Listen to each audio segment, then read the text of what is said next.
Are you there? Prove the existence of God using the Bible and science.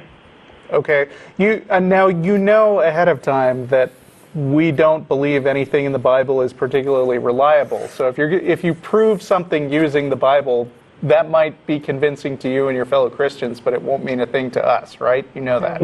Oh, okay. Do you believe in science? Yes. Now, what are the things in the Bible match with science? Really? Do I believe that plants existed before the sun did? Yeah, because that's the order of creation in Genesis. No, I would assume so. Well, why wouldn't I? Well, because then you're totally not agreeing with what science says. What theory means. Yeah, it's a supposition, an idea. No, it's not. Intended to explain something. It's not a supposition. Do you know what a theory is in science? By theory, it is a supposition. No, that's not what it means in science. In science... What does a theory mean in science? I don't know how you can change a... No, nobody's changing it. You don't have an understanding of what this means. And that's part of why you're having a problem here. A theory in science is a model. Mm-hmm. It's a model of how things work, of how a specific thing works. Okay? It's not a supposition or an educated guess or anything like that. It's a model that explains all the facts and is contradicted by none of them. Right. Do me a favor. Are you near a computer? No, sir. Okay, let me just pick up the Wikipedia page on scientific theory. Not that Wikipedia is the ultimate authority, but it tends to be pretty good on the basics of science stuff. It says right now, a scientific theory is a well-substantiated explanation of some aspect of the natural world based on a body of facts that has been repeatedly confirmed through observation and experiment. So when I say theory, that's what I mean. Can you give me any example? Do you follow the teachings of... Have you ever read The Origin of Species by Charles Darwin? Of course. I have, actually, yeah. Do you follow his teachings, or... I don't know what you mean. I don't know what you mean by follow, because generally a scientific body of work has to be confirmed by a bunch of different people. It's not based on somebody handing down tablets.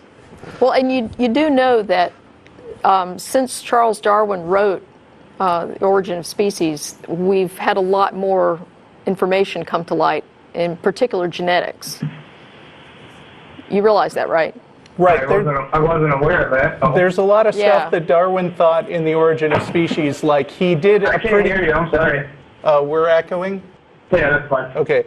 There's a lot of stuff that Darwin thought about how evolution might work that turned out to be incorrect. And so science has actually moved on from the basics that were outlined in Origin of the Species. But the main point that all of life comes from a common ancestor and that it happens through natural processes is still the prevailing theory. So you're saying we evolved over billions of years? Yep. Okay. There's a little problem with that. Okay. There's no proof of that. There is Chris, recorded history of it. Are you familiar with the genetic research that's been done on human chromosome 2? No, I'm not. Okay, you might want to read up on that, because what human chromosome 2 demonstrates is that we actually did share a common ancestor with chimpanzees and bonobos. What is that related to? It's related to the fact that they have 24 pairs of chromosomes, we have 23, and the reason we have one less chromosome pair is because there were 2 chromosomes in the ancestor that fused, and that fusion occurred in human chromosome number 2. If you look that up, you will find that's true. Let me take this from a different angle, though. You believe in Noah's Ark, right? Yes, sir. Okay, now you know that there are like millions of species of cockroaches, for example. Do you think that there were 2 of each kind of cockroach on the Ark, or do you think that that those split up? Or that there were like just a couple of cockroaches, and then they diverged into all the other forms of cockroaches that we have now? No, he doesn't discredit evolutionary theory at all.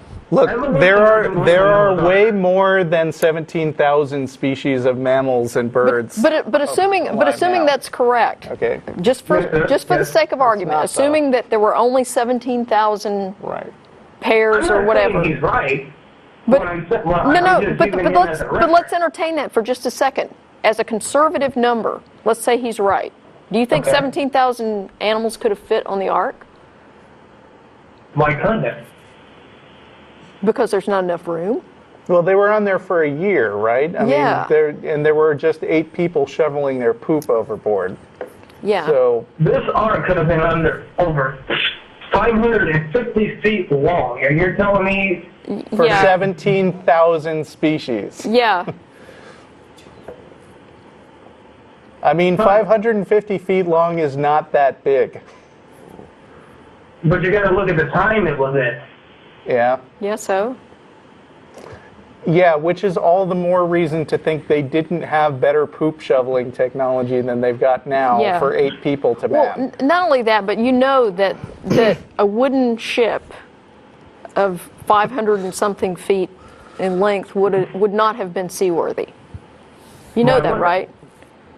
Because the longest wooden ship in history was a little short of that. I'll have to look it up, but I think it was somewhere around 490 feet long, and it had iron braces. But, I mean, getting back to the original thing you were saying, I mean, you're saying that you are supported by science, and the only way that you can say this is to, like, throw out most of what science actually thinks. And, I mean, I can play that game, too. I can say that atheism is supported by the Bible, as long as I'm allowed to pick the verses that are part of the Bible and which part I don't care about. Okay. How come there's no writings? Because they couldn't write yet. No words, no country, nothing. How come there weren't any iPhones 3,000 years ago? Is this the kind of line of reasoning that you're going to go after? No, I'm asking a simple question. I'm asking where's the proof? Where's the proof? It's in I anthropology. It's in geology. That is a fact. That's Look, irrefutable fact. if you're not going to read the science, then I'm not going to give you a full remedial science class about how people figure stuff out right now. Believable for that and not God. Why is it hard to believe that we were created at that time by God rather than we? Because there's no evidence to support that, and there is evidence to support the evolution of humans. No, there isn't. Really? Where are